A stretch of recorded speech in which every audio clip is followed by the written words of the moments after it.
सुरार्चितलिङ्गं निर्मलभासितशोभितलिङ्गम् जन्मज दुःखविनाशकलिङ्गं तत्प्रणमामि सदा शिवलिङ्गम् देवमुनिप्रवरार्चितलिङ्गं कामदहनकरुणाकरलिङ्गं रावणदर्पविनाशनलिङ्गं तत्प्रणमामि सदा शिवलिङ्गम् सर्वसुगन्धसुलेपितलिङ्गं बुद्धिविवर्धनकारणलिङ्गम् सिद्धसुरासुरवन्दितलिङ्गं तत्प्रणमामि सदा शिवलिङ्गम् कनकमहामणिभूषितलिङ्गं फणिपतिवेष्टितशोभितलिङ्गम् दक्षसुयज्ञविनाशनलिङ्गं तत्प्रणमामि सदा शिवलिङ्गम्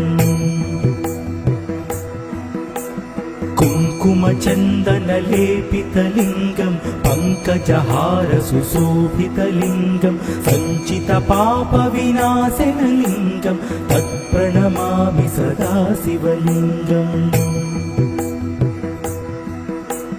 देवगणार्चितसेवितलिङ्गं भावैर्भक्तिभिरेव च लिङ्गं दिनकरकोटिप्रभाकरलिङ्गं तत्प्रणमामि सदा शिवलिङ्गम् अष्टदलोपरिवेष्टितलिङ्गं सर्वसमुद्भवकारणलिङ्गम् अष्टदरिद्रविनाशनलिङ्गं तत्प्रणमामि सदा शिवलिङ्गम् सुरगुरुसुरवरपूजितलिङ्गं सुरवनपुष्पसदार्चितलिङ्गम् परमात्मकलिङ्गं तत्प्रणमामि सदा शिवलिङ्गम् लिङ्गाष्टकमिदं पुण्यं यः पठेत् शिवसन्निधौ शिवलोकमवाप्नोति शिवेन सह मोदते।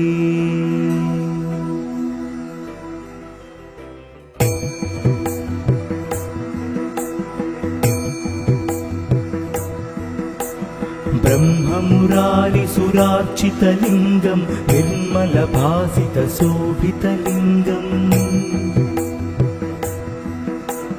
जन्मज दुःखविनाशकलिङ्गं तत्प्रणमामि सदा शिवलिङ्गम् देवमुनिप्रवरार्चितलिङ्गं कामदहनकरुणाकरलिङ्गं रावणदर्पविनाशनलिङ्गं तत्प्रणमामि सदा शिवलिङ्गम्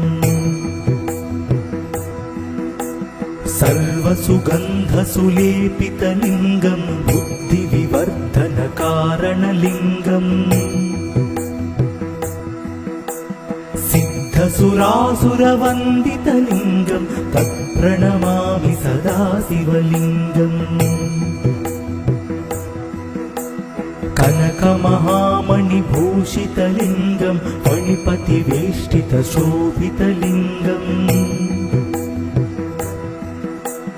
दक्षसुयज्ञविनाशनलिङ्गं तत्प्रणमामि सदा शिवलिङ्गम्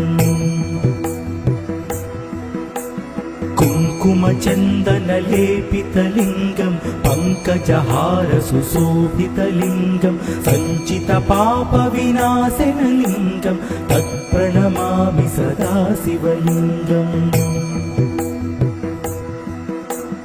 देवगणार्चितसेवितलिङ्गं भावैर्भक्तिभिरेव च लिङ्गं दिनकरकोटिप्रभाकरलिङ्गं तत्प्रणमामि सदा शिवलिङ्गम् अष्टदलोपरिवेष्टितलिङ्गं सर्वसमुद्भवकारणलिङ्गम् अष्टदरिद्रविनाशनलिङ्गं तत्प्रणमामि सदा शिवलिङ्गम् सुरगुरु सुरवर पूजितलिङ्गं सुरवन पुष्प सदार्चितलिङ्गम् परम परं परमात्मकलिङ्गं तत्प्रणमामि सदा शिवलिङ्गम् लिङ्गाष्टकमिदं पुण्यं यः पठेत् शिवसन्निधौ शिवलोकमवाप्नोति शिवेन सह मोदते।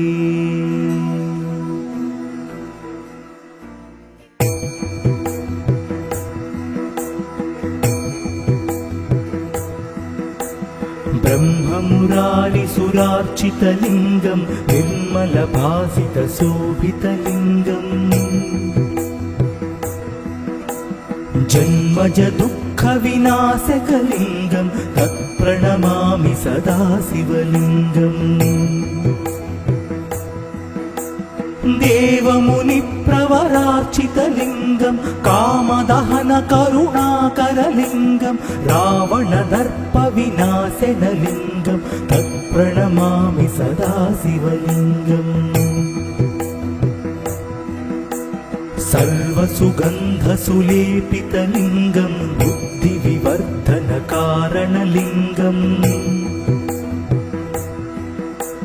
सिद्धसुरासुरवन्दितलिङ्गं तत्प्रणमामि सदा शिवलिङ्गम्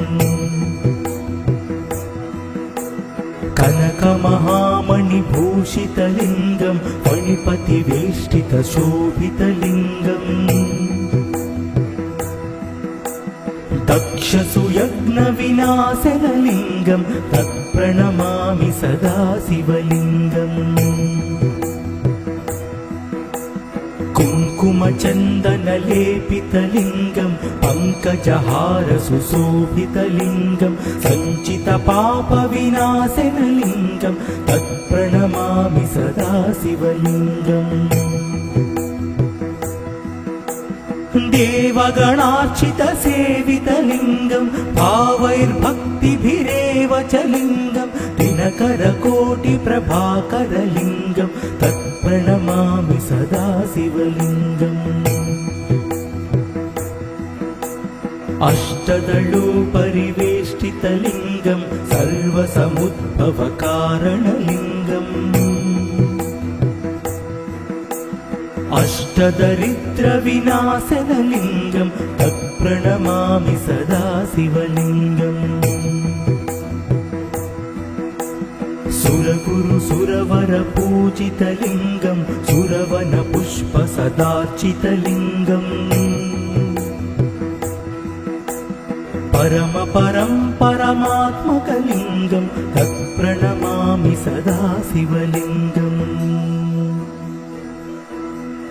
लिङ्गाष्टकमिदं पुण्यं यः पठेत् शिवसन्निधौ शिवलोकमवाप्नोति शिवेन सह मोदते।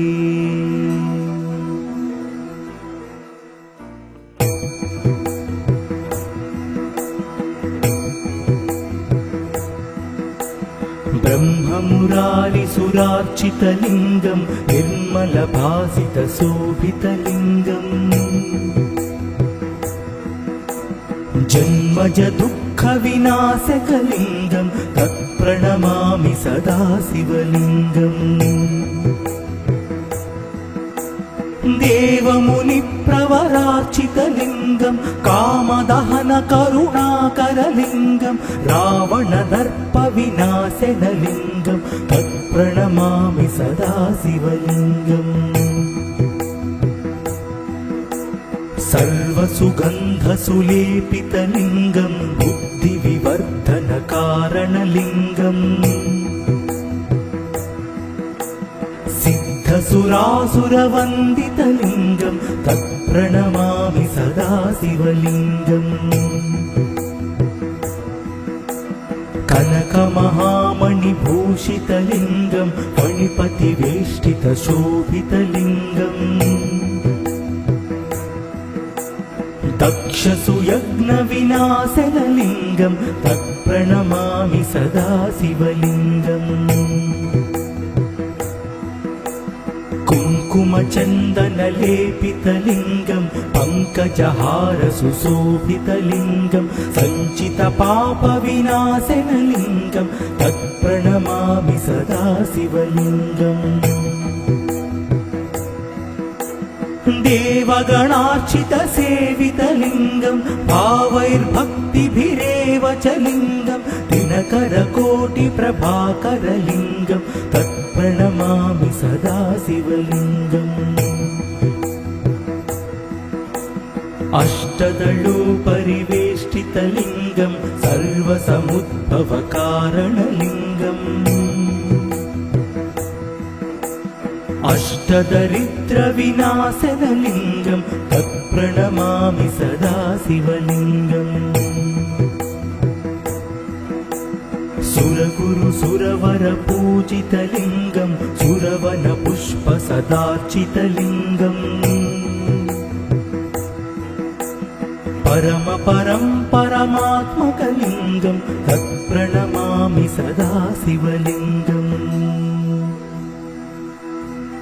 लिङ्गाष्टकमिदं पुण्यं यः पठेत् शिवसन्निधौ शिवलोकमवाप्नोति शिवेन सह मोदते।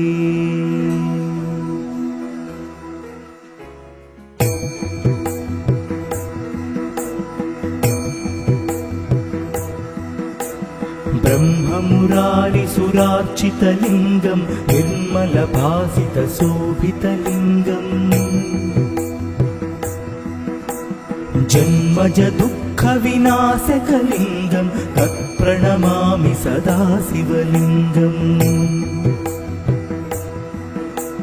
देवमुनिप्रवरार्चितलिङ्गं कामदहनकरुणाकरलिङ्गं रावणदर्पविनाशनलिङ्गं तत्प्रणमामि सदा शिवलिङ्गम् सर्वसुगन्धसुलेपितलिङ्गं बुद्धिविवर्धनकारणलिङ्गम्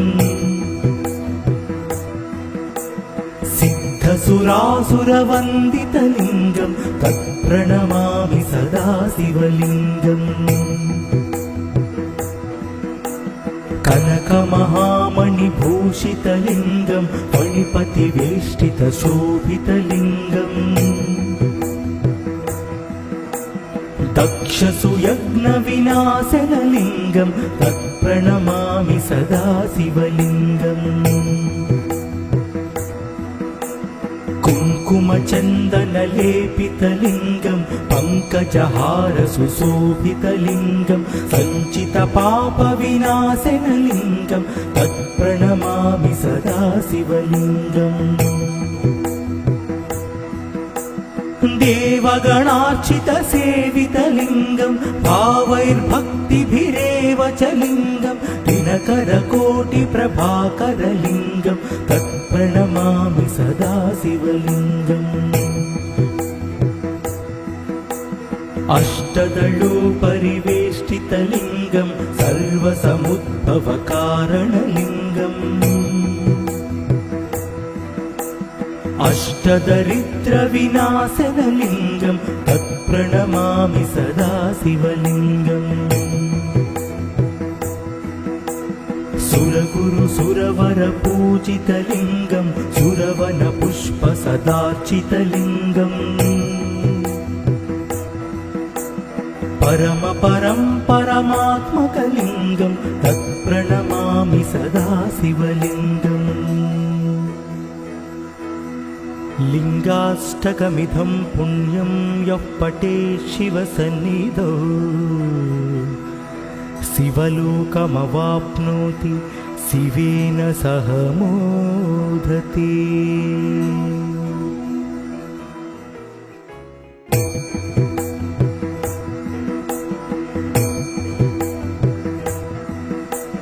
ब्रह्ममुरारिसुरार्चितलिङ्गं निर्मलभासितशोभितलिङ्गम् जन्मजदुःख दुःखविनाशकलिङ्गं तत्प्रणमामि सदा शिवलिङ्गम् देवमुनिप्रवरार्चितलिङ्गं कामदहनकरुणाकरलिङ्गं रावणदर्पविनाशनलिङ्गं तत्प्रणमामि सदा शिवलिङ्गम् सर्वसुगन्धसुलेपितलिङ्गं बुद्धिविवर्धनकारणलिङ्गम् सिद्धसुरासुरवन्दितलिङ्गं तत्प्रणमामि सदा शिवलिङ्गम् कनकमहामणिभूषितलिङ्गं फणिपतिवेष्टितशोभितलिङ्गम् दक्षसुयज्ञविनाशनलिङ्गं तत्प्रणमामि सदा शिवलिङ्गम् कुङ्कुमचन्दनलेपितलिङ्गं पङ्कजहारसुशोभितलिङ्गं सञ्चितपापविनाशनलिङ्गं तत्प्रणमामि सदा शिवलिङ्गम् देवगणार्चितसेवितलिङ्गं भावैर्भक्तिभिरेव च लिङ्गं दिनकरकोटिप्रभाकरलिङ्गं तत्प्रणमामि सदा शिवलिङ्गम् अष्टदलोपरिवेष्टितलिङ्गं सर्वसमुद्भवकारणलिङ्गम् अष्टदरिद्रविनाशनलिङ्गं तत्प्रणमामि सदा शिवलिङ्गम् सुरगुरुसुरवरपूजितलिङ्गं सुरवनपुष्पसदार्चितलिङ्गम् परमात्मकलिङ्गं तत्प्रणमामि सदा शिवलिङ्गम् लिङ्गाष्टकमिदं पुण्यं यः पठेत् शिवसन्निधौ शिवलोकमवाप्नोति शिवेन सह मोदते।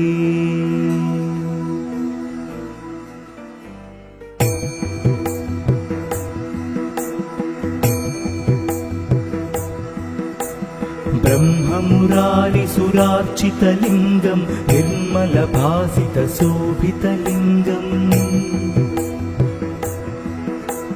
जन्मजदुःखविनाशकलिङ्गं तत्प्रणमामि सदा शिवलिङ्गम्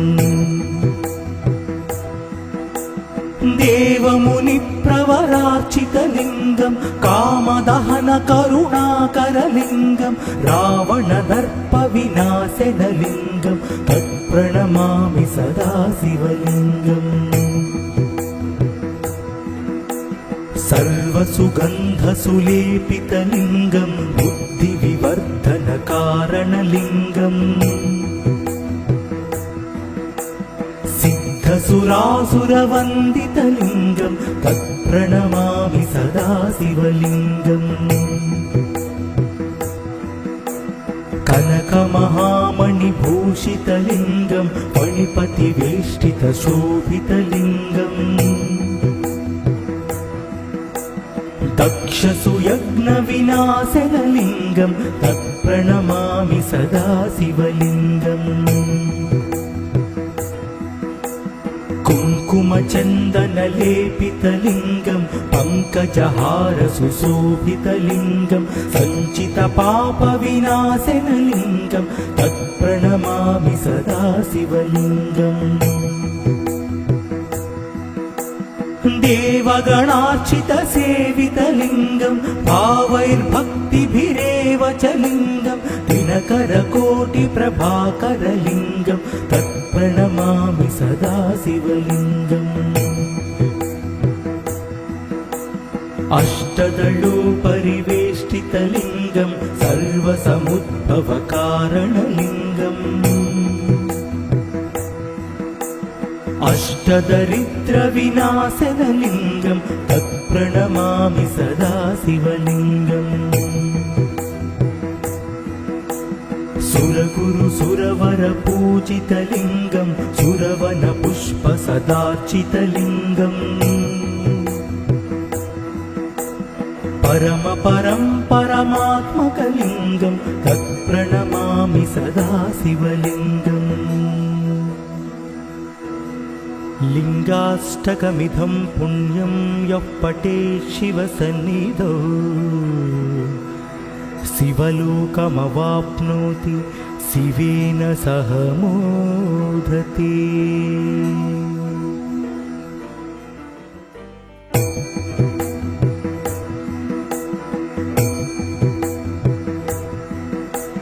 ब्रह्ममुरारिसुरार्चितलिङ्गं निर्मलभासितशोभितलिङ्गम् जन्मज दुःखविनाशकलिङ्गं तत्प्रणमामि सदा शिवलिङ्गम् देवमुनिप्रवरार्चितलिङ्गं कामदहनकरुणाकरलिङ्गं रावणदर्पविनाशनलिङ्गं तत्प्रणमामि सदा शिवलिङ्गम् सर्वसुगन्धसुलेपितलिङ्गं बुद्धिविवर्धनकारणलिङ्गम् सिद्धसुरासुरवन्दितलिङ्गं तत्प्रणमामि सदा शिवलिङ्गम्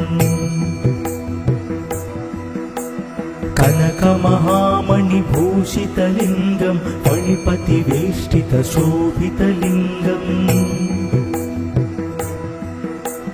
दक्षसुयज्ञविनाशनलिङ्गं तत्प्रणमामि सदा शिवलिङ्गम् कुङ्कुमचन्दनलेपितलिङ्गं पङ्कजहारसुशोभितलिङ्गं सञ्चितपापविनाशनलिङ्गं तत्प्रणमामि सदा शिवलिङ्गम् देवगणार्चितसेवितलिङ्गं भावैर्भक्तिभिरेव च लिङ्गं दिनकरकोटिप्रभाकरलिङ्गं तत्प्रणमामि सदा शिवलिङ्गम् अष्टदलोपरिवेष्टितलिङ्गं सर्वसमुद्भवकारणलिङ्गम् अष्टदरिद्रविनाशनलिङ्गं तत्प्रणमामि सदा शिवलिङ्गम् सुरगुरुसुरवरपूजितलिङ्गं सुरवनपुष्पसदार्चितलिङ्गम् परमपरं परमात्मकलिङ्गं तत्प्रणमामि सदा शिवलिङ्गम् लिङ्गाष्टकमिदं पुण्यं यः पठेत् शिवसन्निधौ शिवलोकमवाप्नोति शिवेन सह मोदते।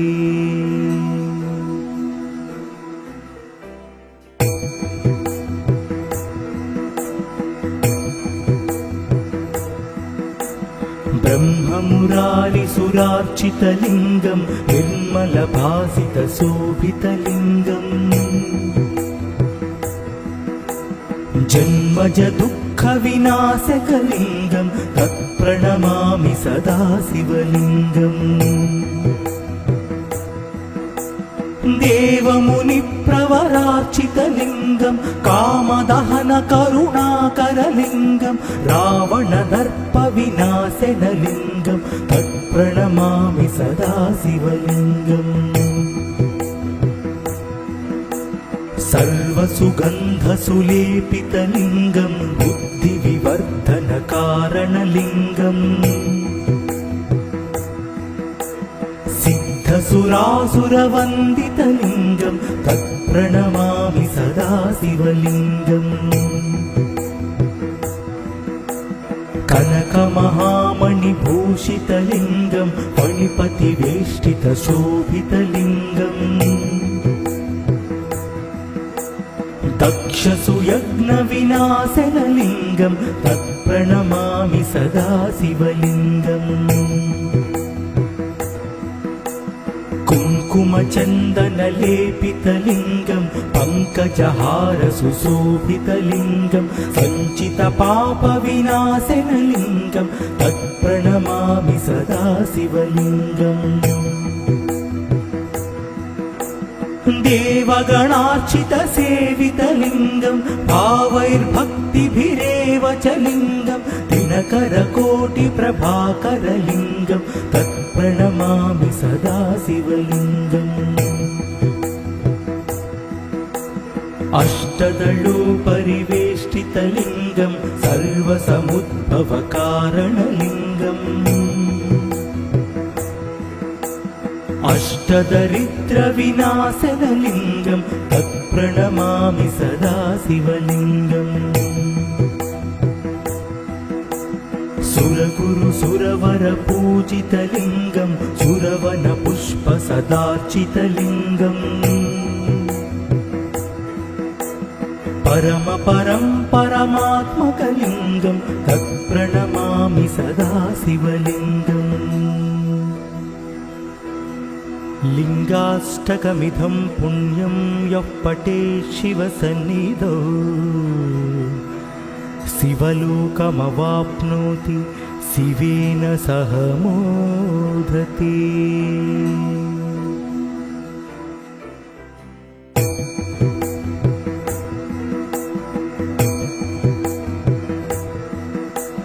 ब्रह्ममुरारिसुरार्चितलिङ्गं निर्मलभासितशोभितलिङ्गम् जन्मजदुःखविनाशकलिङ्गं तत्प्रणमामि सदा शिवलिङ्गम् देवमुनिप्रवरार्चितलिङ्गं कामदहनकरुणाकरलिङ्गं रावणदर्पविनाशनलिङ्गं तत्प्रणमामि सदा शिवलिङ्गम् सर्वसुगन्धसुलेपितलिङ्गं बुद्धिविवर्धनकारणलिङ्गम् सिद्धसुरासुरवन्दितलिङ्गं तत्प्रणमामि सदा शिवलिङ्गम् कनकमहामणिभूषितलिङ्गं फणिपतिवेष्टितशोभितलिङ्गम् दक्षसुयज्ञविनाशनलिङ्गं तत्प्रणमामि सदा शिवलिङ्गम् कुङ्कुमचन्दनलेपितलिङ्गं पङ्कजहारसुशोभितलिङ्गं सञ्चितपापविनाशनलिङ्गं तत्प्रणमामि सदा शिवलिङ्गम् देवगणार्चितसेवितलिङ्गं भावैर्भक्तिभिरेव च लिङ्गं दिनकरकोटिप्रभाकरलिङ्गं तत्प्रणमामि सदा शिवलिङ्गम् अष्टदलोपरिवेष्टितलिङ्गं सर्वसमुद्भवकारणलिङ्गम् अष्टदरिद्रविनाशनलिङ्गं तत्प्रणमामि सदा शिवलिङ्गम् सुरगुरुसुरवरपूजितलिङ्गं सुरवनपुष्पसदार्चितलिङ्गम् परमात्मकलिङ्गं तत्प्रणमामि सदा शिवलिङ्गम् लिङ्गाष्टकमिदं पुण्यं यः पठेत् शिवसन्निधौ शिवलोकमवाप्नोति शिवेन सह मोदते।